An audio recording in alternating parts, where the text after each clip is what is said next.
Bismillahirrahmanirrahim. Assalamualaikum warahmatullahi wabarakatuh. Perkenalkan, saya Sri Wahyuni dengan NIM 220404502051 dari kelas C, Prodi Bimbingan dan Konseling. Baik, langsung saja saya akan menjelaskan ringkasan materi bab 1 tentang strategi pengembangan profesi pendidikan. Pengertian guru profesional. Guru profesional adalah guru yang memiliki kompetensi yang dipersyaratkan untuk melakukan tugas pendidikan dan pengajaran. Kompetensi di sini meliputi pengetahuan, sikap, dan keterampilan profesional, baik yang bersifat pribadi, sosial, dan akademis. Dengan kata lain, guru profesional adalah orang yang memiliki kemampuan dan keahlian khusus dalam bidang keguruan, sehingga ia mampu melakukan tugas dan fungsinya sebagai guru dengan kemampuan maksimal. B. Pengembangan guru sebagai profesi. Sudijarta berpendapat bahwa guru sebagai jabatan profesional memerlukan pendidikan lanjutan dan latihan khusus. Oleh karena itu, guru sebagai jabatan profesional sebagai dokter dan lawyer memerlukan pendidikan pasca sarjana. Namun, pasca sarjana bagi jabatan profesional bukanlah program akademik, tetapi program profesional yang mengutamakan praktik. Pemerintah melalui Presiden sudah menjadikan guru sebagai profesi pada tanggal 2 Desember 2004. Pengembangan guru sebagai profesi dapat dikembangkan melalui berikut ini: 1. Sistem pendidikan, 2. Sistem penjaminan mutu, 3. Sistem manajemen, 4. Sistem rem, dan yang kelima sistem pendukung profesi keguruan. Adapun tujuan dan fungsi pengembangan guru profesional. 1. Tujuan pengembangan profesional guru dimaksud untuk memenuhi 3 kebutuhan. A. Kebutuhan sosial untuk meningkatkan kemampuan sistem pendidikan yang efisien dan manusiawi, serta melakukan adaptasi untuk penyusunan kebutuhan sosial. B. Kebutuhan untuk menemukan cara-cara untuk membantu staf pendidikan dalam rangka mengembangkan pribadinya secara luas. Dengan demikian, guru dapat mengembangkan profesi sosial dan potensi akademik generasi muda dalam interaksinya dengan alam lingkungannya. C. Kebutuhan untuk mengembangkan dan mendorong keinginan guru untuk menikmati dan mendorong kehidupan pribadinya, seperti halnya dia membantu siswanya dalam mengembangkan keinginan dan keyakinan untuk memenuhi tuntutan pribadi yang sesuai dengan potensi dasarnya. Yang kedua, fungsi pengembangan profesional guru. Bruce Joyce menulis bahwa program komprehensif pengembangan profesional hendaknya melalui 3 fungsi berikut ini. 1. Sebagai acuan sistem untuk melaksanakan kegiatan pelatihan dalam jabatan yang cocok bagi guru. 2. Sebagai bekal bagi sekolah untuk meningkatkan kualitas programnya. Dan yang ketiga, strategi pengembangan profesi guru. Menurut Kamus Umum Bahasa Indonesia, strategi adalah siasat untuk mencapai sesuatu maksud atau tujuan. Dalam mengembangkan profesi guru dapat dilakukan melalui berbagai strategi baik dalam bentuk pendidikan dan pelatihan. Di antaranya, 1. Pendidikan dan pelatihan. A. In-house training atau IHT.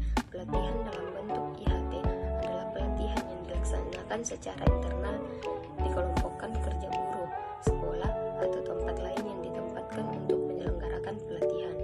B. Program magang.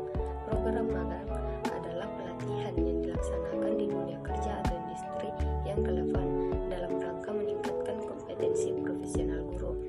C. Kemitraan sekolah. Pelatihan melalui kemitraan sekolah dapat dilaksanakan antara sekolah negeri dan swasta. Jadi pelaksanaannya dapat dilakukan di sekolah atau di tempat mitra sekolah.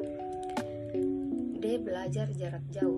Pelatihan melalui belajar jarak jauh dapat dilaksanakan tanpa menghadirkan instruksi dan peserta pelatihan dalam satu tempat tertentu, melainkan dengan sistem pelatihan melalui internet dan sejenisnya. E. Pelatihan berjenjang dan khusus. Pelatihan jenis ini dilaksanakan di lembaga-lembaga pelatihan yang diberi wewenang, di mana program disusun secara berjenjang, mulai dari jenjang dasar, menengah, lanjut, dan tinggi. Yang kedua, non-pendidikan dan pelatihan. diskusi masalah pendidikan. Diskusi ini diselenggarakan secara berkala dengan topik diskusi sesuai dengan masalah yang dialami di sekolah. B. Seminar. Pengikutsertaan guru dalam kegiatan seminar dan pembinaan publikasi ilmiah juga dapat menjadi model pembinaan berkelanjutan bagi peningkatan keprofesian guru. C. Workshop. Kegiatan ini dilakukan untuk menghasilkan produk yang bermanfaat bagi pembelajaran, peningkatan kompetensi maupun pengembangan karirnya. D. Penelitian. Penelitian dapat dilakukan guru dalam bentuk penelitian tindak kelas, penelitian eksperimen, ataupun jenis lain dalam rangka peningkatan mutu pembelajaran. Dan E. Penulisan buku atau bahan ajar. Bahan ajar yang ditulis oleh guru dapat berbentuk diklat, buku pelajaran, ataupun buku dalam bidang pendidikan. Selanjutnya, ringkasan materi bab 2 tentang rasional tantangan profesionalitas. Apa itu profesionalitas? Profesionalitas berasal dari kata profesi yang artinya suatu bidang pekerjaan yang ingin atau akan ditekuni oleh seseorang.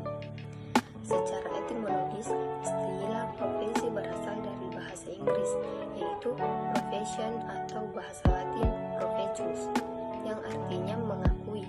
Adanya pengakuan menyatakan mampu atau ahli dalam melakukan suatu pekerjaan.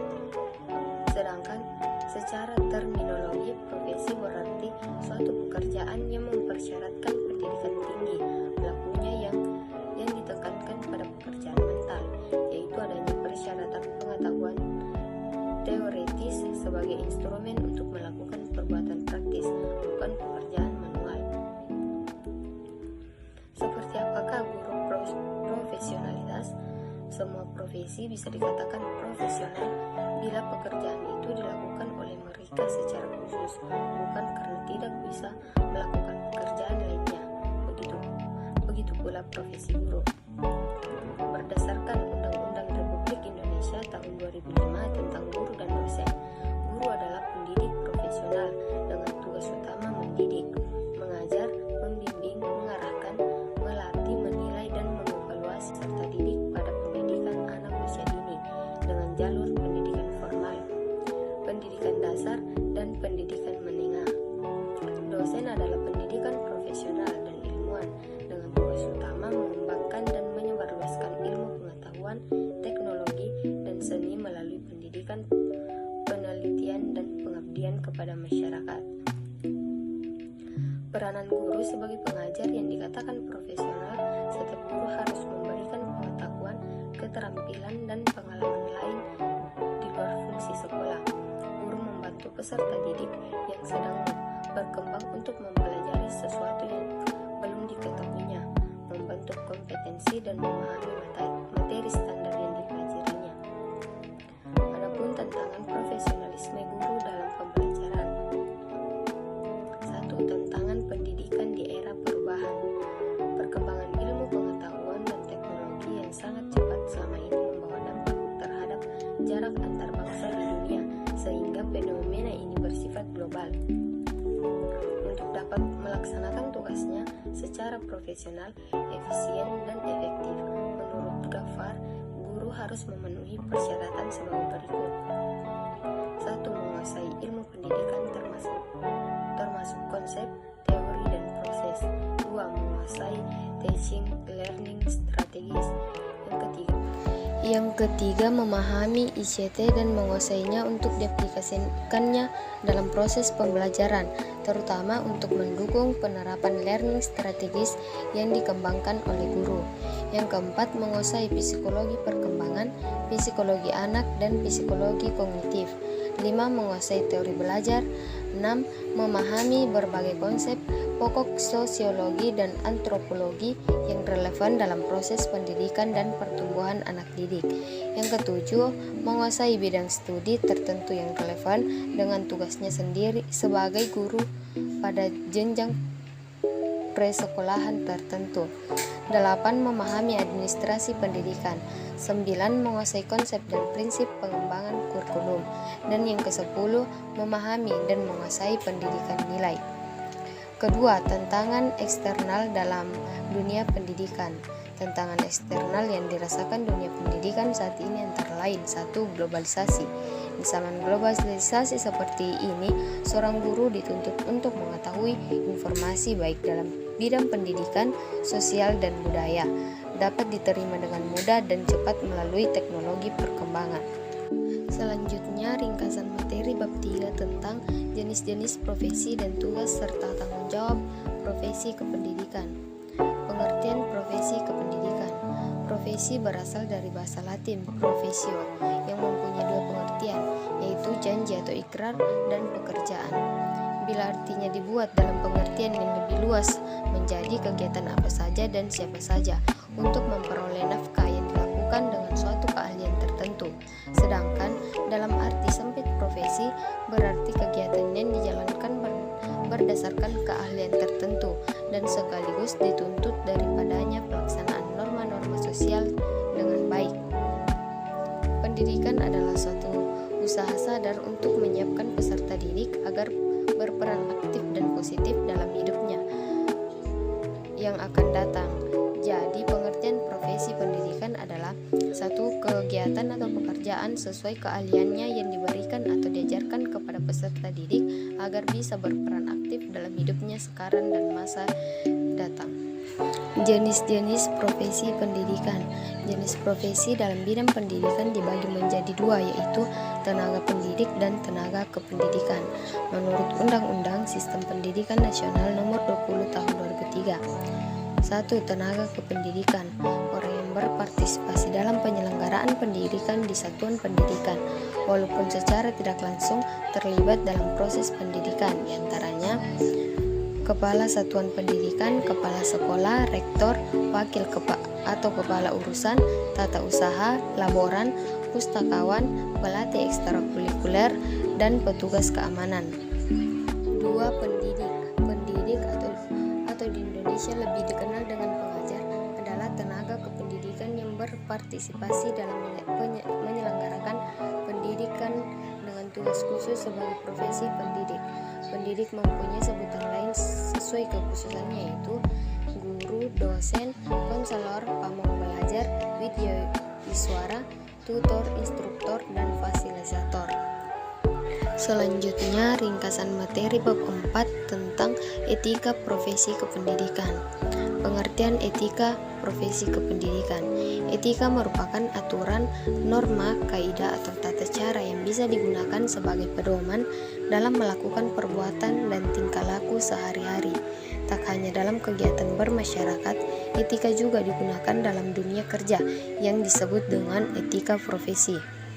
Pengertian etika profesi adalah sebuah sikap hidup yang bertujuan untuk memberikan pelayanan kepada seseorang yang sifatnya profesional. Etika ini berhubungan dengan masyarakat atau konsumen secara langsung. Adapun tujuan dan fungsi kode etik profesi kependidikan. Tujuannya 1. Untuk menjunjung tinggi martabat profesi. Dalam hal ini kode etik dapat menjaga pandangan dan kesan dari pihak luar atau masyarakat agar mereka jangan sampai memandang rendah atau remeh terhadap profesi yang bersangkutan. Yang kedua, untuk menjaga dan memelihara kesejahteraan yang dimaksud. Kesejahteraan di sini meliputi baik kesejahteraan batin, dalam hal ini kesejahteraan lahir pada anggota profesi. Kode etik umumnya membuat larangan-larangan kepada para anggotanya untuk melakukan perbuatan-perbuatan yang merugikan kesejahteraan para anggotanya. Yang ketiga, untuk meningkatkan mutu profesi. Untuk profesi, kode etik juga memuat norma-norma dan anjuran agar para anggota profesi selalu berusaha meningkatkan mutu pengabdian para anggotanya. Dan yang keempat, untuk meningkatkan mutu organisasi profesi, diwajibkan kepada setiap anggota untuk secara aktif berpartisipasi dalam organisasi profesi dan kegiatan-kegiatan yang dirancang organisasi. Fungsi adanya kode etik adalah untuk menjaga kredibilitas dan nama baik guru dalam menyandang status pendidik. Dengan demikian, adanya kode etik tersebut diharapkan para guru tidak melakukan pelanggaran terhadap kewajibannya. Ada beberapa fungsi mempelajari etika profesi keguruan bagi guru, yaitu satu, untuk memandu guru dalam mengetahui apakah selama ini berlakunya menjalin hubungan dengan dirinya sendiri, peserta didik, wali peserta didik, rekan sejawat, dan masyarakat sudah sesuai dengan teori etika profesi keguruan atau belum. Yang kedua, untuk mencegah guru melakukan perilaku yang negatif ketika menjalin relasi dengan dirinya sendiri, peserta didik, wali didik, rekan sejawat, dan masyarakat. Selanjutnya, bab 5 tentang pemanfaatan teknologi pendidikan sesuai bidangnya. Pemanfaatan teknologi informasi untuk meningkatkan kualitas dan efektivitas pendidikan. Pengertian teknologi dalam Kamus Besar Bahasa Indonesia adalah menyediakan semua sarana untuk bertahan hidup dan kenyamanan manusia. Artinya, teknologi merupakan suatu temuan canggih yang akhirnya dijadikan atau dimanfaatkan oleh manusia sebagai sarana untuk bertahan hidup serta demi kenyamanan hidup seiring perkembangan zaman yang mengarah ke era digitalitas. Sedangkan teknologi di pendidikan adalah metode bersistem untuk merencanakan, menggunakan, dan menilai seluruh kegiatan pengajaran dan pembelajaran dengan memperhatikan baik sumber teknis maupun manusia dan interaksi antar keduanya, sehingga mendapatkan bentuk pendidikan yang lebih efektif. Kemajuan teknologi untuk meningkatkan kompetensi guru.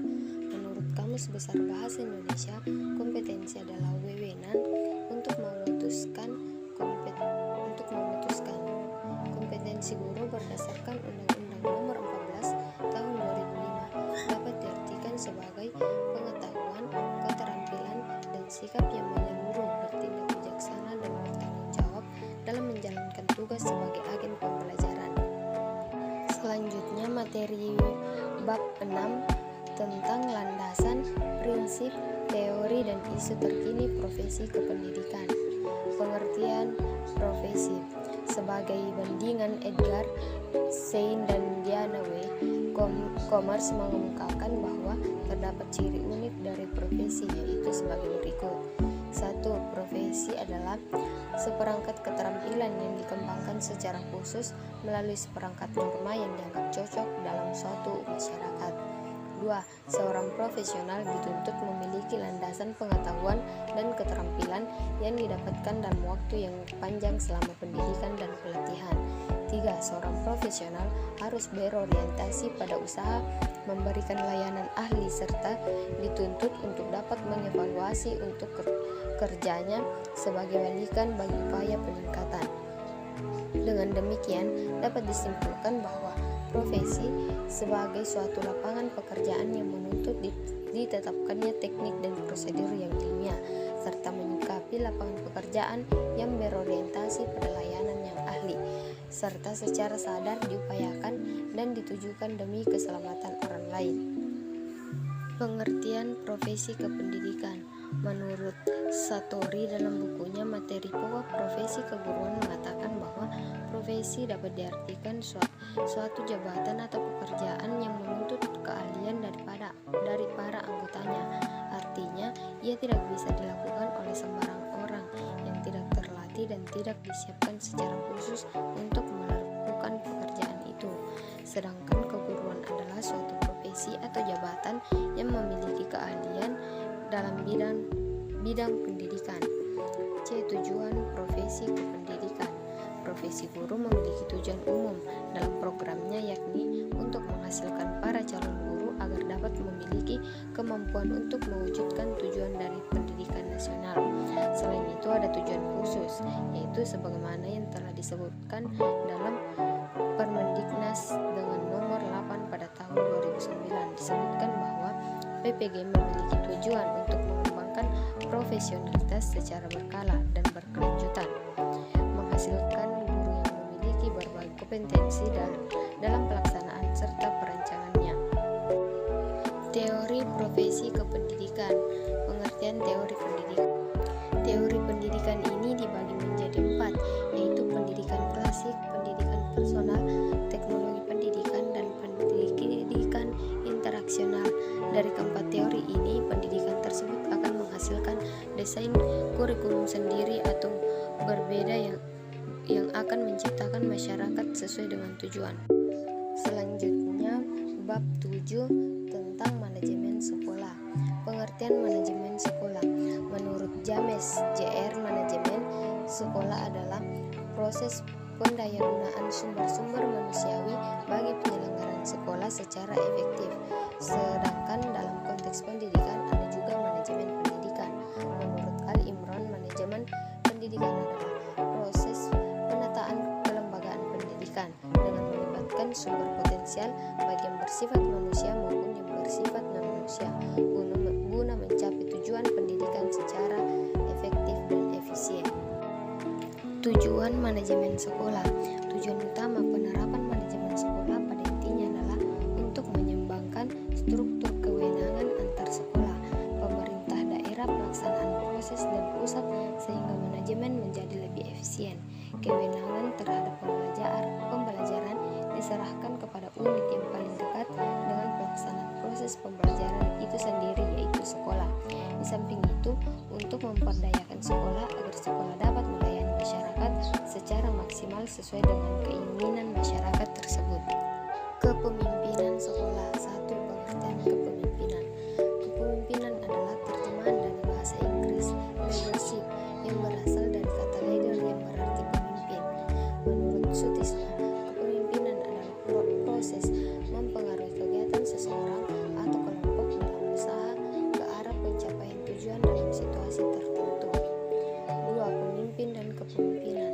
Sekilas antar pemimpin dan kepemimpinan mengandung pengertian yang sama, padahal berbeda. Pemimpin adalah orang yang tugasnya memimpin, sedangkan kepemimpinan adalah bakat atau sifat yang harus dimiliki seorang pemimpin. Rencana pengembangan sekolah. Rencana pengembangan sekolah merupakan salah satu wujud dari salah satu fungsi manajemen sekolah yang amat penting yang harus dimiliki sekolah untuk dijadikan sebagai panduan dalam menyelenggarakan pendidikan di sekolah, baik untuk jangka panjang 20 tahun, menengah 5 tahun maupun pendek 1 tahun. Selanjutnya bab 8 tentang supervisi pendidikan. Pengertian supervisi. Kata supervisi berasal dari bahasa Inggris supervision yang terdiri dari dua kata, yaitu super dan vision, yang mengandung pengertian melihat dengan sangat teliti pekerjaan secara keseluruhan. Orang yang melakukan supervisi disebut supervisor. Secara sederhana bahwa supervisi pada dasarnya adalah upaya untuk meningkatkan mutu pendidikan dan pengajaran dengan ditunjang oleh unsur-unsur lain seperti guru, sarana dan prasarana, kurikulum, sistem pengajaran, dan penilaian. Tujuan dan sasaran supervisi pendidikan. Di bawah ini akan digambarkan secara ringkas tentang tujuan dan sasaran supervisi pendidikan yang harus dicapai. Tujuan supervisi pendidikan adalah perbaikan dan perkembangan proses belajar mengajar secara total. Ini berarti bahwa tujuan supervisi tidak hanya untuk memperbaiki mutu mengajar guru, tapi juga membina pertumbuhan profesi guru dalam arti luas, termasuk dalamnya pengadaan fasilitas, pelayanan kepemimpinan dan pembinaan human relation yang baik kepada semua pihak yang terkait. Samping tujuan, supervisi pendidikan juga diarahkan pada dua sasaran pokok, yaitu supervisi kegiatan yang bersifat teknis edukatif dan teknis administratif. Selanjutnya bab 9 tentang organisasi pendidik dan tenaga kependidikan. Pengertian organisasi pendidik dan tenaga kependidikan. Organisasi profesi adalah suatu wadah perkumpulan orang-orang yang memiliki suatu keahlian khusus yang merupakan ciri khas dari bidang keahlian tertentu. Dikatakan ciri khas karena bidang tersebut diperoleh bukan secara kebetulan oleh sembarang orang, tetapi diperoleh melalui suatu jalur khusus. Jenis-jenis organisasi kependidikan. 1. Persatuan Guru Republik Indonesia atau PGRI. 2. Ikatan Sarjana Pendidikan Indonesia. 3. Ikatan Petugas Bimbingan Indonesia. 4. Ikatan Guru Indonesia. 5. Federasi Guru Independen Indonesia. Dan yang keenam, Federasi Serikat Guru Indonesia. Bab 10 tentang bimbingan konseling. Pengertian bimbingan dan konseling. Bimbingan dan konseling adalah proses bantuan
kepada memberikan bantuan agar individu yang dibimbing mampu mengarahkan dirinya dan menghadapi kesulitan-kesulitan dalam hidupnya.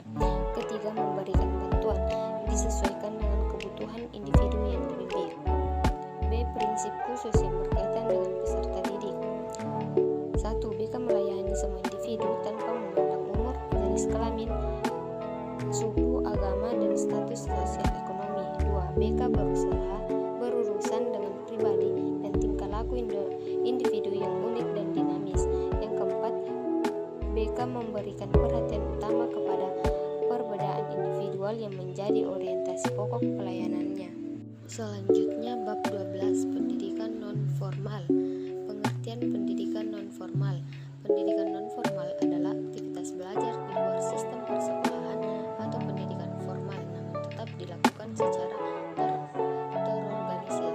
Oleh karena itu, pendidikan non-formal juga sering disebut sebagai pendidikan luar sekolah. Mirat dan Sumarno mengemukakan bahwa pendidikan non-formal merupakan salah satu jalur pendidikan alternatif yang dapat dipilih oleh sebagian masyarakat selain jalur pendidikan formal. Tujuan pendidikan non-formal. Pada dasarnya, dalam pendidikan non-formal terdapat dua tujuan utama, yaitu 1. Untuk memenuhi kebutuhan belajar tingkat dasar, misalnya pengetahuan tentang alam, pendidikan keaksaraan, pengetahuan kesehatan dan gizi, pengetahuan umum dan kewarganegaraan, dan sebagainya.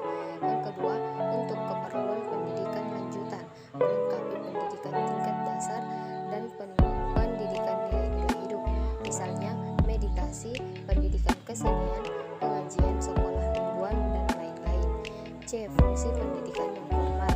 Pendidikan non-formal berfungsi mengisi waktu luang, mengembangkan potensi peserta didik dengan penekanan pada penguasaan pengetahuan dan keterampilan fungsional, pengembangan sikap dan kepribadian profesional, menjamin integrasi kehidupan sosial, berpartisipasi secara maksimal dalam kehidupan sosial dan bermasyarakat. Cukup sekian penjelasan dari saya, kurang lebihnya mohon dimaafkan. Wassalamualaikum warahmatullahi wabarakatuh.